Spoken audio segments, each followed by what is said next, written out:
Halo, selamat pagi. Nama saya Agnes Teresia, kelas 12 IPS 1. Tugas ini merupakan tugas praktek bahasa Indonesia di bawah bimbingan atau guru mapel Ibu Marina Silitonga. Di sini saya ingin meresensi novel tentang Surat Dahlan. Pertama, tentang penulis.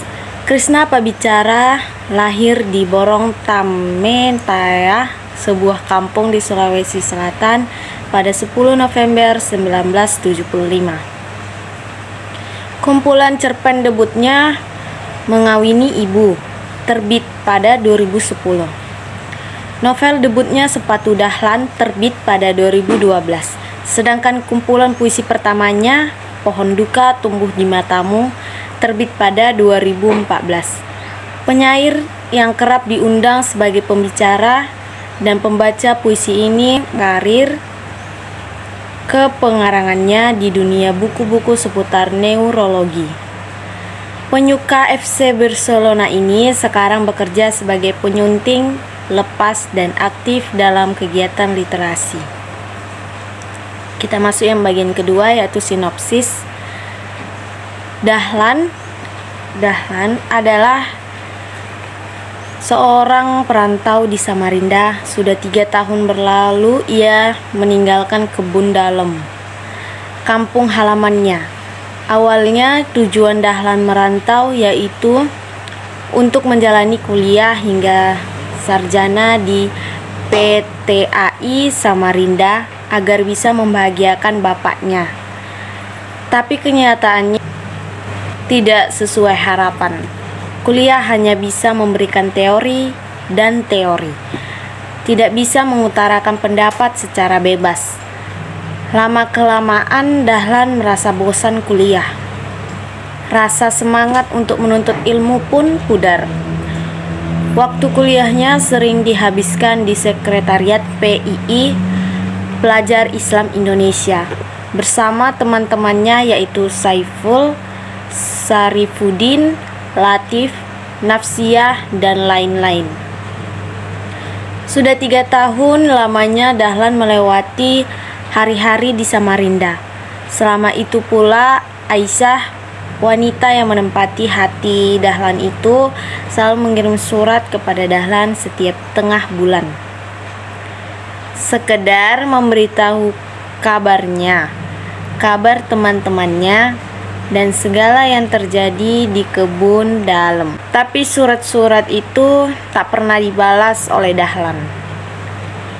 Kali ini Aisyah memberitahukan bahwa Mariyati akan pergi ke Samarinda. Tapi kali ini Dahlan ingin membalas surat Aisyah. Diambilnya kertas dan bolpoin, lalu mulailah Dahlan membalas surat Aisyah. Dahlan dikejutkan kedatangan Mariyati di rumah Mbak Atun. Dahlan bingung untuk apa Mariyati datang ke Samarinda. Sebagai temankah? Rasanya tidak mungkin. Mariyati akhirnya mengatakan bahwa tujuannya ke Samarinda yaitu untuk menemui Dahlan karena ia menyukai Dahlan. Dahlan menjelaskan kepada Mariyati bahwa Dahlan tidak memiliki rasa apapun kepada Mariyati. Sejak zaman Soeharto, hak bebas berpendapat seolah musnah. Dahlan dan anggota PII pun melakukan unjuk rasa yang dipimpin oleh Dahlan. Aksi unjuk rasa itu tidak didengar oleh pemerintah. Malah Dahlan dan anggota PII lainnya dikejar-kejar tentara. 2 orang teman Dahlan, Saiful dan Syarifuddin, tertangkap oleh tentara, tetapi tidak dengan Dahlan. Ia diselamatkan oleh nenek Syaripah saat terjatuh di jurang. Selama berbulan-bulan Dahlan bersembunyi di rumah nenek Syaripah karena ia dicap buronan nomor 1 yang dicari-cari tentara. Di rumah nenek Syaripah, Dahlan dipertemukan dengan Syahid, keponakan nenek Syaripah. Dari Syahidlah Dahlan mengetahui seluk-beluk jurnalistik, dan atas ajakan Syahid. Akhirnya, Dahlan bekerja di Mimbar Masyarakat sebagai wartawan. Setelah Dahlan tahu bahwa dirinya telah terbebas sebagai buronan nomor 1, ia merasa senang juga.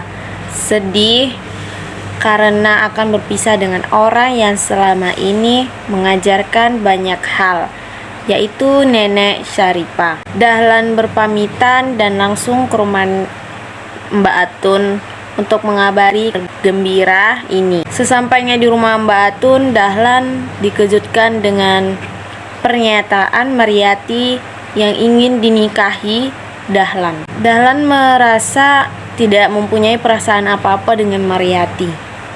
Dahlan menolaknya. Atas penolakan Dahlan, Mariyati akhirnya menerima pinangan dari Paijo. Dahlan pun lega. Tiba-tiba ingatan Dahlan kembali ke masa lalu. Kenangan bersama Aisyah. Terakhir Aisyah mengirim surat meminta Dahlan memberikan kepastian. Dahlan membalas suratnya dan bertanya kepastian apa yang Aisyah maksud.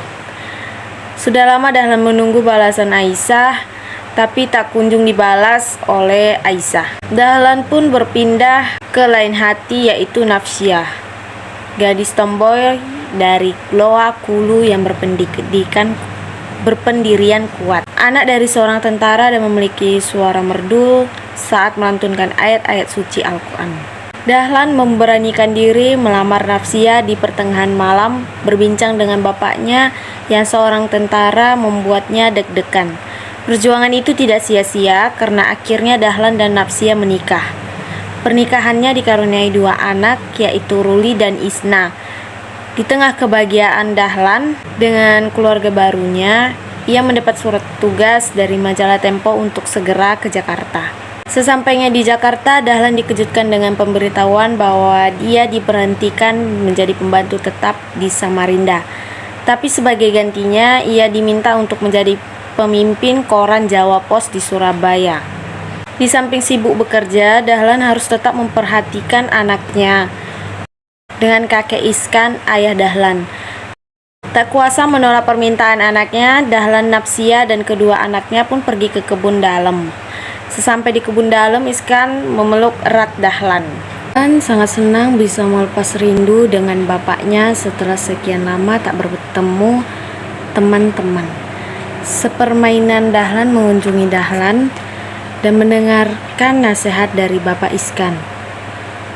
Warga kebun dalam takjub dengan perubahan Dahlan.